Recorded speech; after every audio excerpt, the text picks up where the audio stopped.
اللہ الرحمن الرحیم۔ عظیم پاکستانیوں کی خدمت میں عوامی عدالت سے ڈاکٹر حفیظ کیسر کا سلام۔ پاکستانیوں، ہماری یہ پیشن گوئی بھی اللہ کے فضل و کرم سے درست ثابت ہو گئی کہ پاکستان میں ایمان والوں کا دور شروع ہوگا۔ آپ نے دیکھا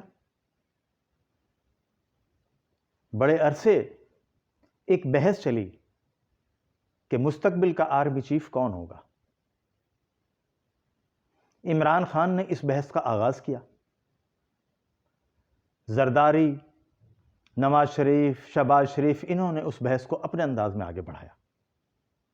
ہم بار بار ایک ہی بات کہتے تھے کہ اب وہ دور جا چکا ہے۔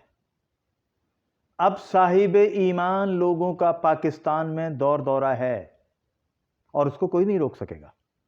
آپ دیکھیے، آرمی چیف کا انتخاب جس مرحلے پر ہوا، اگر دل کی گہرائیوں سے غیر جانبدارانہ جائزہ لیں تو اس میں نواز شریف، زرداری، عمران کسی کا کوئی کمال نہیں ہے۔ اس میں رب کے کرم ہے، شامل ہے کہ رب نے کرم کیا اور اس شخص کو جو ریٹائرمنٹ کے آخری لمحات پر تھا پاکستان کا آرمی چیف بنا دیا۔ سید عاصم منیر۔ عاصم منیر کے بنانے میں کون کون سی حکمتیں کار فرما ہیں، یہ بات بنانے والوں کے ذہن میں بھی نہیں تھی۔ انہوں نے صرف ایک پہلو پہ غور کیا۔ چونکہ عاصم منیر صاحب نے ISI چیف کی حیثیت سے عمران خان کے رشتہ داروں کی کرپشن پکڑ لی تھی، لہذا اس کو بنا دیا جائے۔ دوسری بات یہ بھی تھی کہ اب ہمیں فوج سے تعلقات بہتر سے بہتر بنانے ہیں تاکہ فوجی لیڈرشپ ہمارے عزائم کے راستے میں رکاوٹ نہ بنے۔ لیکن جو قدرت کو منظور تھا وہ ہو گیا۔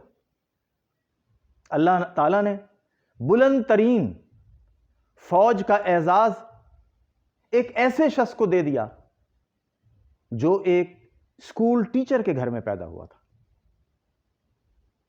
ان کے دامن پہ وہ داغ نہیں ہے جو پاکستان کے بہت سے سیاست دانوں کے اور وڈیروں کے دامن پر ہے، جن کے بزرگوں نے انگریز کی غلامی کی اور آج تک اس روایت کو برقرار رکھے ہوئے ہیں، لہذا ان سب نے مل کے موجودہ نظام کا بیڑا غرق کر دیا۔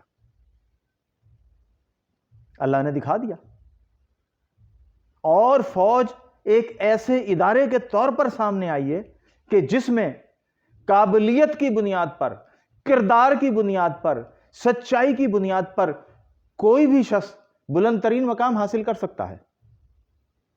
اب عاصم منیر صاحب کی ذمہ داریاں بڑھ گئی ہیں۔ کیوں بڑھ گئی ہیں؟ کیا یہ آرمی چیف نہیں ہے؟ اس لیے بڑھ گئی ہیں کہ انہوں نے پورے شعور کے ساتھ قرآن شریف کو بار بار پڑھا ہے۔ انہوں نے پورے شعور کے ساتھ اپنے والد سے تربیت پائی ہے۔ تو پھر کیا وہ اس مقام پر آ کر قرآن کا فہم بھول جائیں گے؟ کیا وہ اس مقام پر آ کر اپنے والدین کی تربیت کو فراموش کر دیں گے؟ لگتا تو نہیں ایسا۔ وہ اس لیے کہ جو شخص بھی قرآن کو فہم و فراست کے ساتھ سمجھے گا، قرآن اس کے اندر اتر جائے گا، اور قرآن جب اندر اترتا ہے تو اس کا اٹھنا، بیٹھنا، چلنا پھرنا، اس کی پالیسیز سب اس قرآن کی کلام کی روشنی میں ترتیب پاتی ہیں۔ آپ دیکھیے کہ ماضی کے جتنے چیف گزرے ہیں، اور بالخصوص جو آخری ہمارا چیف گزرا ہے، ان کی رخصتی سے پہلے الزامات کی بوچھاڑ ان پر لگی۔ کیا مزہ آتا وہ آگے بڑھتے اور اپنی پوزیشن خود کلیئر کر دیتے، وہ بتاتے کہ سچائی اس سے ہٹ کے ہے، لیکن انہوں نے کہا کہ آج کے بعد میں گمنامی میں چلا جاؤں گا۔ انہوں نے ٹھیک کہا. اس کی وجہ یہ ہے کہ ان کا کردار، ان کی کارکردگی، ان کا معیار اس قابل نہیں ہے کہ وہ تاریخ میں سنہری حروف سے جگہ پا لیں. اس لیے انہوں نے خود ہی کہہ دیا میں گم ہو جاؤں گا. تاریخ میں لوگ زندہ کیوں رہتے ہیں؟ اپنے کارناموں کی وجہ سے، اپنے کاموں کی وجہ سے. سید عاصم منیر تاریخ ساز کردار لے کے آگے آئے ہیں. ان کے دماغ میں پاکستان کے تمام چیفز کی داستان ہوگی. اور پھر سب سے بڑی بات، یہ ISI چیف رہے، یہ MI چیف رہے، پاکستان کے تمام سیاسی کرداروں سے واقف ہیں. انہیں پتا ہے کہ نواز شریف نے کس طرح لوٹ مار کی. انہیں پتا ہے کہ شہباز شریف اور ان کے ساتھیوں نے کس طرح منی لانڈرنگ کی. انہیں پتا ہے زرداری کی دولت میں کن ذرائع سے اضافہ ہوا اور آج تک ہو رہا ہے. یہ سب کچھ جانتے ہیں. سوال یہ ہے کہ یہ سارے کے سارے وہ لوگ تھے جو جمہوریت کے چیمپئن تھے. ان جمہوریت کے چیمپئنوں نے کیا دیا اس ملک کو؟ نہ جمہوریت دے سکے، نہ انسانوں کے حقوق دے سکے، نہ معاشرے میں کوئی اچھی روایت قائم کر سکے، اور نہ قانون کی حکمرانی قائم کر سکے. تو آپ مجھے بتائیے، جو لوگ جمہوریت کے نام پہ ان کرپٹ ترین لوگوں کو بار بار لانے کا مقدمہ لڑ رہے ہیں، کیا ان کا اخلاص ملک سے وفاداری پر مبنی ہے؟ ملک سے وفاداری کا تقاضا یہ ہے اس پورے سسٹم کو لپیٹ دیا جائے اور قانون کی بلا امتیاز حکمرانی قائم کر دی جائے. جنرل صاحب، آپ سے بہتر کوئی نہیں کر سکتا. یہ آپ کو آگے بڑھ کے یہ کرنا ہے.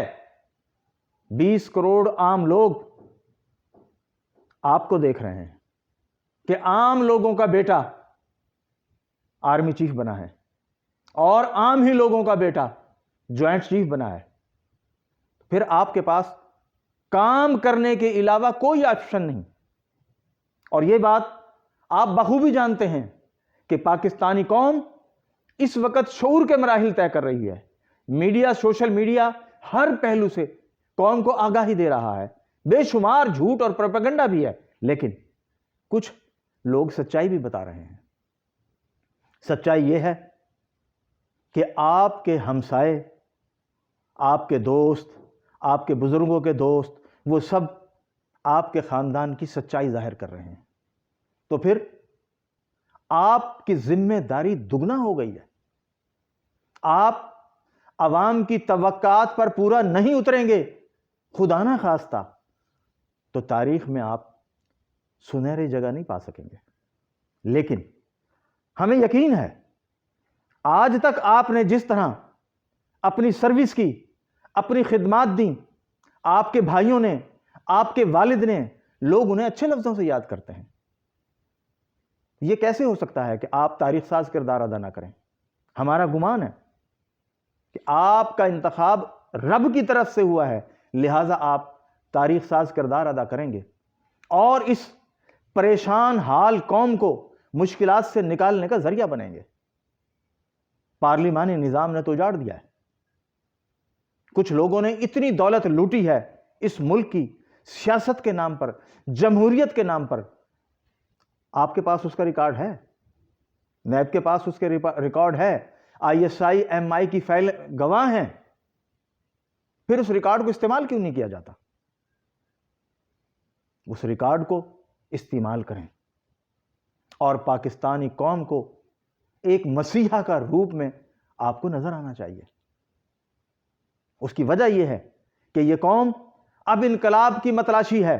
یہ چاہتی ہے کہ پاکستان میں انقلاب برپا ہو تاکہ عوام کو خوشحالی ملے، قانون کی حکمرانی ملے، وڈیرے جاگیردار جو لوٹ مار کر رہے ہیں اس سے نجات ملے. آپ کو معلوم ہے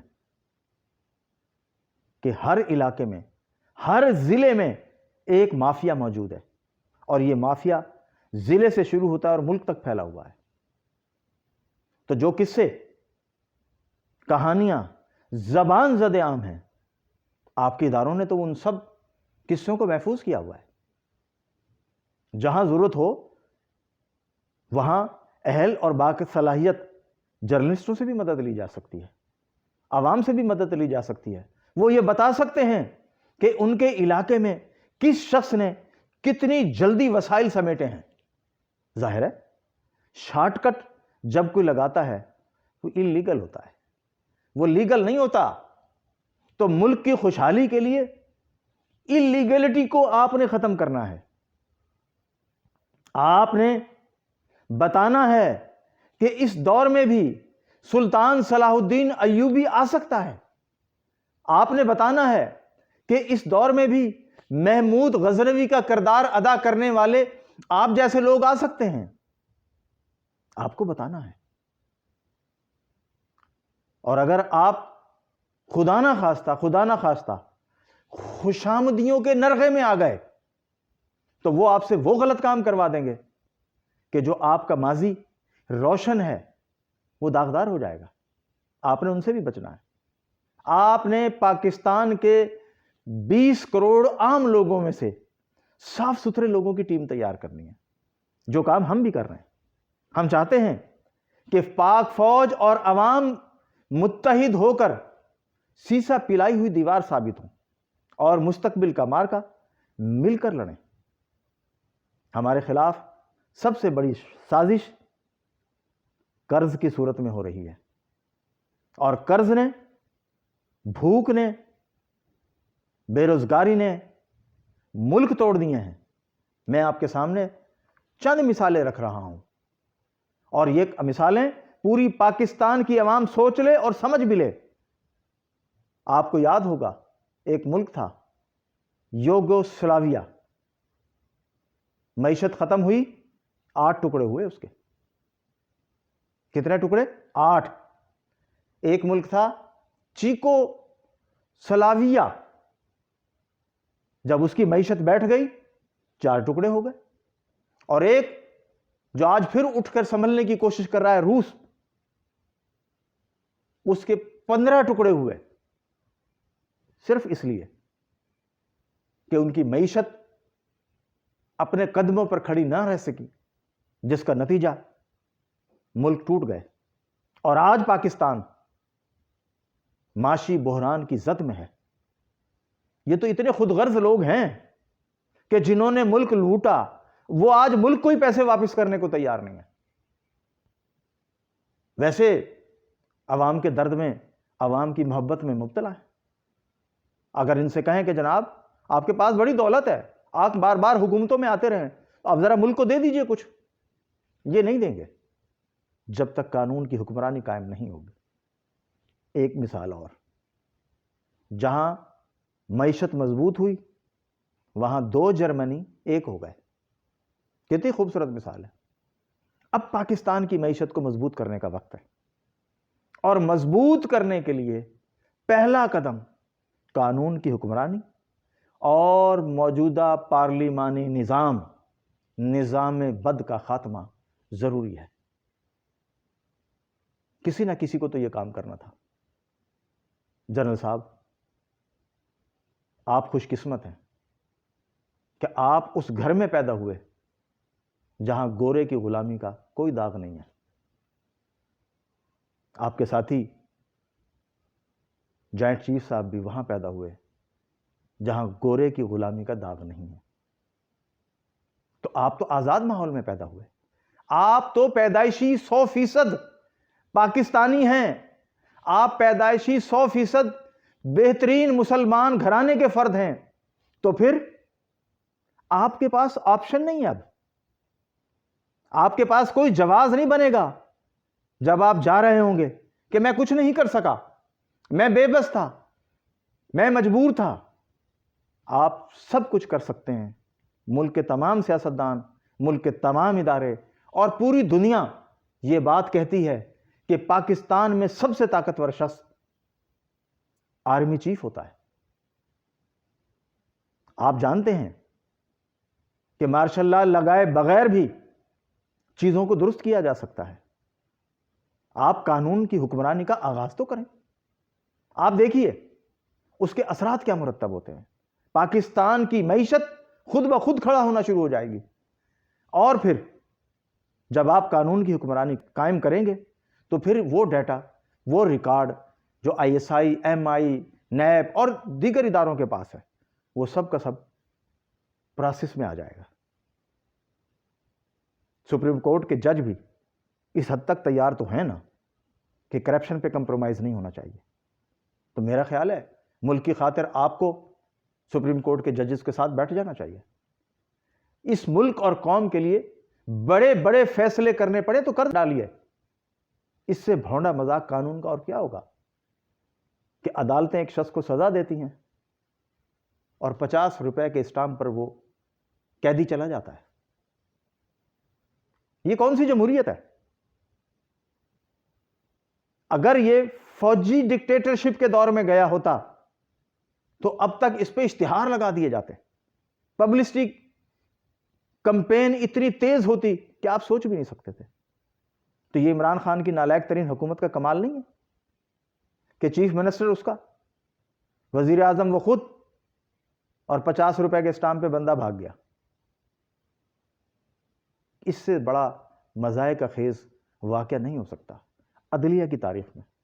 ہماری عدلیہ کو بھی اب ریفائن کرنے کی ضرورت ہے، اور وہ ریفائن آپ کی مدد سے ہو سکتی ہے۔ دیکھیے، ہم تو پاکستان میں انقلاب کی تحریک چلا رہے ہیں، اور ہم ہمیشہ یہ کہتے رہے ہیں کہ فوج عام لوگوں کے سپوتوں پر کھڑی ہے۔ کوئی وڈیرا جاگیردار کا بیٹا فوجی نہیں بنتا، اپنی جانیں پیش نہیں کرتا۔ عام لوگوں کے گھروں سے جو نوجوان نکلتے ہیں وہی سیکنڈ لیفٹیننٹ بھرتی ہوتے ہیں، وہی سپاہی بھرتی ہوتے ہیں، وہی ہر شعبے میں آتے ہیں۔ تو پھر ذمہ داری انہیں کی ہے۔ اللہ نے یہ مقام آپ کو دے دیا ہے، اب آپ قدم بڑھائیے۔ آپ یقین جانیے 20 کروڑ آپ کے ساتھ ہے، اور ہم اس ماحول کے بنانے میں آپ کے ساتھ ہر قدم پہ ہوں گے، چونکہ ملک ہمیں سب سے زیادہ عزیز ہے۔ افراد آتے جاتے رہتے ہیں، نواز شریف چلا جائے گا کچھ نہیں، زرداری چلا جائے گا کیا فرق پڑے گا، شہباز شریف چلا جائے گا کیا فرق پڑے گا، عمران چلا جائے گا، فضل الرحمان چلا جائے گا، کوئی فرق نہیں پڑے گا۔ ملک رہے گا۔ ملک نے فیصلہ کن مارکے کا حصہ بننا ہے، اور ہمیں خوشی ہوگی کہ اس کی قیادت آپ کریں، قوم کو تیار کریں۔ ہم آپ کے ساتھ ہیں، ہم بھی قوم کو تیار کریں گے، لیکن جو بنیادی باتیں ہم نے کی ہیں ان کو یقینی بنانا آپ کا فرض ہے۔ پاکستانی قوم آپ کی طرف دیکھ رہی ہے اور آپ سے بہت امید لگائی ہوئی ہے۔ آپ سب کا شکریہ۔